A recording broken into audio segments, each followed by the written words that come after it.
मनीष कश्यप के भी डीएनए में गुंडाई है ना। मैं दर्शकों को इसकी बातें की करतूत बताता हूँ। 2019 की बात है, कश्मीर में आतंकी हमला हुआ था पुलवामा में, और सीआरपीएफ के 40 जवान शहीद हो गए थे। पूरे देश में गम और गुस्से का माहौल था, जो स्वाभाविक भी है। मनीष कश्यप ने क्या किया कि उससे पटना में कुछ गरीब कश्मीरी दुकानदार आए हुए थे ऊनी कपड़े बेचने, गर्म कपड़े बेचने। वो गरीब दुकानदार थे, रोजी रोटी के लिए आए थे, उनका आतंकी हमले से दूर दूर का संबंध नहीं था। मनीष कश्यप ने जाके उनके साथ मारपीट कर दी। बताइए। बात देखिए, 2-3 साल पहले इसने अपने यूट्यूब चैनल पर दिखाना शुरू किया कि तमिलनाडु में बिहारी मजदूरों की पिटाई हो रही है, मजदूरों का पलायन हो रहा है। जब पटना पुलिस ने जांच की तो पता चला कि जो वीडियो हैं वो तो पटना के जक्कनपुर मोहल्ले में शूट किए गए हैं। तो भाई अब सुधर जाएगा, ठोकर लगी अब सुधरेगा, क्यों सुधरेगा ये आदमी। पिछले साल जब मई में लोकसभा चुनाव हुए तो ये पहुंच गया पश्चिमी चंपारण कि मैं तो चुनाव लड़ूंगा निर्दलीय। अब शुरू हो गया मनीष भैया मनीष भैया मनीष भैया का जनसंपर्क अभियान। यहाँ की पब्लिक भी जाहिल है, जो महिलाएं हैं गांव की, इसको दूध से नहा रही हैं। उसके बाद इसने चंदा लेना शुरू किया कि चुनाव लड़ना है मनीष भैया को। गरीब लोगों ने अपनी साइकिल बेच के इनको चंदा दे दिया कि चंदा रखिए मनीष भैया। उसके बाद प्रकट हो गए मनोज तिवारी उर्फ रिंकिया के पापा, पीएमसीएच मार खा के आ गए। देखिए मेन क्या बात है कि इसका मनीष कश्यप का एक सूत्री कार्यक्रम है, चनपटिया से विधायक बनना, एक सूत्री कार्यक्रम। और ये जितना यूट्यूब चैनल चलाता है, इधर मारपीट करता है, उधर मारपीट करता है, उधर गाली गलौज करता है, ये सब उसी के लिए कर रहा है। क्योंकि 5 महीने बाद बिहार विधानसभा में चुनाव है, तो इसने उछल कूद शुरू कर दी, जिससे कि भाजपा आला कमान इससे बहुत प्रभावित हो जाए कि भाई तो बहुत युवा और कर्मठ नेता है, इनको तो टिकट दिया जाए। मनीष कश्यप की कल पीएमसीएच में पिटाई हो गई। देखिए इतनी पिटाई हुई कि पीएमसीएच में पिटाई के बाद मनीष कश्यप को एक प्राइवेट अस्पताल में भर्ती होना पड़ा। जो तस्वीरें सामने आई हैं उसके बाद मनीष कश्यप के प्रशंसक गुस्से में हैं, वह तिलमिलाए हुए हैं और लगातार पीएमसीएच पर सवाल उठा रहे हैं। देखिए पीएमसीएच के बारे में कहा जाता है कि वहां पर जो भी पत्रकार वहां के खामियों को दिखाने की कोशिश करते हैं उनकी पिटाई हो जाती है। कई उदाहरण हैं। बातचीत करेंगे, हमारे साथ पूर्व आईपीएस ऑफिसर अमिताभ दास सर मौजूद हैं। सर कैसे देखते हैं मनीष कश्यप की कल पिटाई हो गई, इसको किस प्रकार देखते हैं? कोई मनीष कश्यप को दोषी ठहरा रहा है तो कोई कह रहा है कि पीएमसीएच में जूनियर डॉक्टर्स का गुंडागर्दी चलता है। देखिए जो मनीष कश्यप है ये भाजपा नेता है, यूट्यूबर है और खुद को सन ऑफ बिहार कहता है, बिहार का बेटा। और परसों शाम की ये बात है, पीएमसीएच जो बिहार का सबसे बड़ा सरकारी अस्पताल है, वहाँ से खबर आई कि मनीष कश्यप का कोई वहाँ परिचित भर्ती हुआ था मरीज के रूप में। मनीष कश्यप वहाँ पहुँचा उसकी पैरवी करने के लिए, इसकी डॉक्टरों से झड़प हो गई।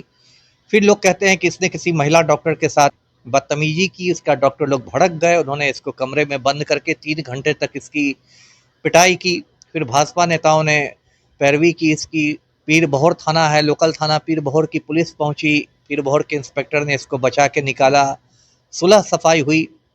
अभी मनीष कश्यप पटना के एक नर्सिंग होम में भर्ती है। मामला पूरा यही है। देखिए डॉक्टरों ने यदि पीटा तो इसको तो कोई सही नहीं ठहरा सकता है, लेकिन ये बात भी ध्यान देने की है कि मनीष कश्यप के भी डीएनए में गुंडाई है ना। मैं दर्शकों को इसकी बातें की करतूत बताता हूँ। 2019 की बात है, कश्मीर में आतंकी हमला हुआ था पुलवामा में, और सीआरपीएफ के 40 जवान शहीद हो गए थे। पूरे देश में गम और गुस्से का माहौल था, जो स्वाभाविक भी है।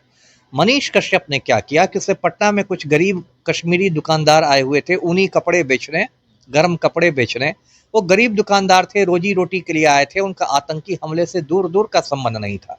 मनीष कश्यप ने जाके उनके साथ मारपीट कर दी। बताइए, है ना। आप खुद को पत्रकार कहते हैं, ये पत्रकारिता के किस कोर्स में सिखाया जाता है कि दुकानदारों के साथ मारपीट करो, है ना। और इससे पता चलता है कि मनीष कश्यप के दिमाग में कितना ज़्यादा गोबर और गोमूत्र भरा हुआ है, कितना ज़्यादा नफरत का जहर है कि आप सिर्फ मुसलमान होने की वजह से उनके साथ मारपीट कर रहे हैं।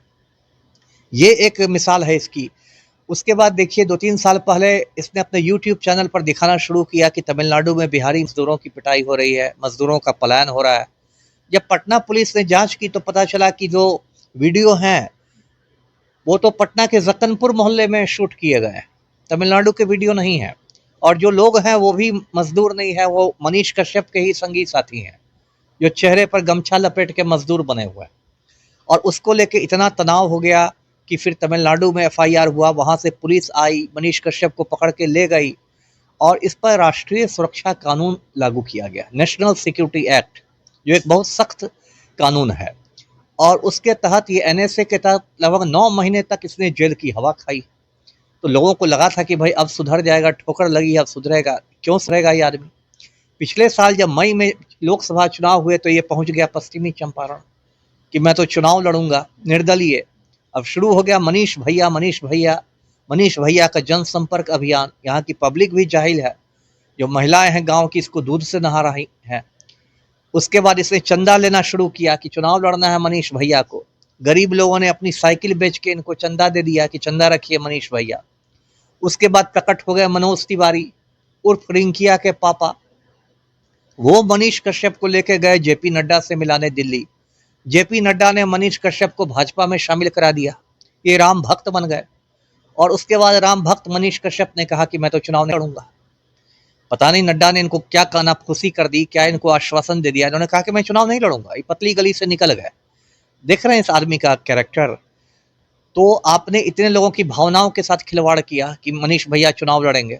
चंदा आपने वसूल लिया। क्या जिसने साइकिल बेच के आपको चंदा दिया उसका आप पैसा वापस करेंगे? तो उसमें ऐसे इसने किया। इसका एक वीडियो वायरल हुआ, उसमें गांधी जी के बारे में अंट शंट बातें कर रहा है ना। कहाँ गांधी जी, कहाँ आप? गांधी जी राष्ट्रपिता हैं, आप सड़क छाप गुंडा है। तो गांधी जी पर कुछ कह रहा है। उसके बाद ये खुद को सन ऑफ बिहार कहता है, लेकिन किसी दुख दर्द में बिहार के शामिल नहीं होता है। बिहार में जब बीपीएससी अभ्यर्थियों का आंदोलन चल रहा था दिसंबर महीने में, 3-3 बार उन पर लाठियां चली हैं।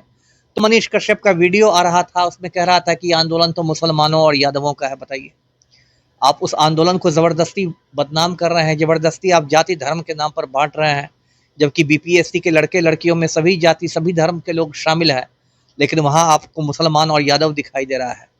और अब जब ये हो गया तब आप चले गए पीएमसीएच में मार खा के आ गए। देखिए मेन क्या बात है कि इसका मनीष कश्यप का एक सूत्री कार्यक्रम है, चनपटिया से विधायक बनना। एक सूत्री कार्यक्रम।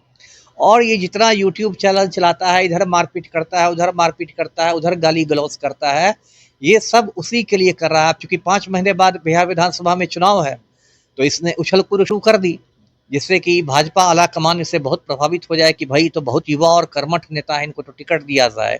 तो जो भी ये गुंडई कर रहा है वो सब कर रहा है चनपटिया से विधायक बनने के लिए। आपने कहा कि भाजपा जो है इसको टिकट दे देगी, लेकिन अभी जो मामला हुआ है पीएमसीएच में, भाजपा के एक भी नेता ने कोई भी ट्वीट नहीं किया है, किसी के मुंह से कोई बयान नहीं आया है। तो भाजपा के नेता आखिर क्या सोच रहे हैं मनीष कश्यप के लिए? अब देखिए, अभी हो सकता है उन लोगों ने मतलब समर्थन नहीं किया है, लेकिन टिकट बांटते समय तो भाजपा को ऐसे लोगों से परहेज नहीं होता है। पूरे हिंदुस्तान में गुंडे मवालियों को भाजपा टिकट बांटती रहती है और वो लोग बात भी ऐसे ही करते हैं। अभी मध्य प्रदेश में एक भाजपा का मिनिस्टर है, ये क्या नाम है, विजय शाह। विजय शाह ने कह दिया कि कर्नल सोफिया कुरैशी आतंकियों की बहन है। उस पर भाजपा आलाकमान ने कुछ किया ना, उसको निलंबित किया, ना निष्कासित किया, ना उसका इस्तीफा लिया। एक भाजपा विधायक है बाल मुकुंदाचार्य, राजस्थान में, वो तिरंगा झंडा से नाक पोंछ रहा। भाजपा ने उस पर कुछ किया ना, निलंबित किया ना निष्कासित किया, कुछ नहीं किया। तो भाजपा तो ऐसे गुंडे मवालियों को खोजती रहती है। जब समय आएगा टिकट बांटने का तो भाजपा को लगेगा कि हाँ भाई मनीष कश्यप है, इसकी एक पहचान है, ये है वो है, तो इसको टिकट मिल जाएगा। ऐसा थोड़े कि भाजपा को ऐसे लोगों से परहेज है। जी।